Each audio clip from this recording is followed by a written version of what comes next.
نحمده ونصلي ونسلم على رسوله الكريم اما بعد دورہ تحقیق المسائل سن 1446 ہجری بمطابق 2025 ہمارے دورہ کی آج پہلی نشست کا یہ پہلا سبق ہے۔ اس کا عنوان ہے مسئلہ توسل۔ اسے وسیلہ بھی کہتے ہیں، مسئلہ توسل بھی کہتے ہیں۔ آپ دعا مانگتے ہیں تو دعا میں آپ اللہ تبارک و تعالیٰ کے اسماء کا ذکر کرتے ہیں۔ آپ دعا مانگتے ہیں، دعا میں اپنے کسی نیک عمل کا ذکر کرتے ہیں۔ آپ کسی نیک آدمی سے دعا کراتے ہیں، یا آپ کسی نیک صالح ہستی کا تذکرہ کرتے ہیں اپنی دعا میں کہ اللہ فلاں کے وسیلہ سے، فلاں کے صدقے سے، فلاں کے توسل سے میری دعا کو قبول فرما، میرا یہ کام کر دے۔ یہ توسل ہے۔ تو توسل سے متعلق انشاءاللہ العزیز ہمارا یہ سبق ہوگا۔ بنیادی طور پر ہم نے مسئلہ توسل میں 6 باتیں آپ سے عرض کرنی ہے۔ نمبر 1، توسل کا لغوی اور اصطلاحی معنی۔ نمبر 2، توسل کی اقسام۔ نمبر 3، اہل سنت والجماعت کا موقف۔ نمبر 4، فریق مخالف کا موقف۔ نمبر 5، اہل سنت والجماعت کے دلائل۔ اور نمبر 6، فریق مخالف جو باتیں پیش کرتے ہیں ان کے جوابات۔ بنیادی طور پر ہمارے سبق کا حصہ یہ 6 باتیں ہوں گی۔ سب سے پہلی بات کہ توسل کا لغوی اور توسل کا اصطلاحی معنی کیا ہے۔ توسل کا لغوی معنی 2 ہیں۔ پہلا معنی علامہ ابن اسیر الجزری رحمہ اللہ نے اپنی کتاب النہایہ فی غریب الاثر میں ذکر کیا ہے، الوسیلۃ ہی فی الاصل ما یتوسل به الی الشیء ویتقرب به۔ وسیلہ لغت میں، یہاں اصل سے مراد لغت ہے، وسیلہ لغت میں اس چیز کو کہتے ہیں ما یتوسل به، جس کے ذریعے کسی چیز تک پہنچا جائے۔ تو جس کے ذریعے کسی اور چیز تک پہنچا جائے، اس درمیانی چیز کو وسیلہ کہتے ہیں۔ وَيُتَقَرَّبُ بِهِ، اور جس چیز کے ذریعے کسی دوسری چیز کی قربت اور نزدیکی حاصل کی جائے، اس درمیانی چیز کا نام وسیلہ ہے۔ تو وسیلہ کا لغوی معنی ایک سامنے یہ آیا کہ وسیلہ اس درمیانی چیز کا نام ہے جس کے ذریعے آپ کسی دوسری چیز تک پہنچتے ہیں۔ وسیلہ اس درمیانی چیز کا نام ہے جس کے ذریعے آپ کسی دوسری چیز کا تقرب، قربت اور نزدیکی حاصل کرتے ہیں۔ مصباح اللغات میں وسیلہ کا معنی لکھا ہے تقرب حاصل کرنے کا ذریعہ۔ اور حکیم الامت مجدد الملت حضرت مولانا اشرف علی تھانوی رحمہ اللہ متوفی 1362 ہجری ملفوظات میں فرماتے ہیں، توسل لغت میں نزدیکی اور تقرب اور نزدیکی کو کہتے ہیں۔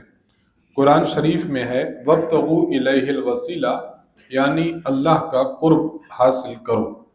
دوسرا معنی وسیلہ کا نزدیکی نکلا، قرب نکلا۔ تو لغت کے اعتبار سے وسیلہ کے کتنے معنی آ گئے؟ 2۔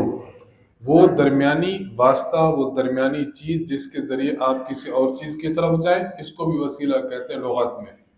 اور خود نزدیکی کو، قرب کو وسیلہ کہا جاتا ہے۔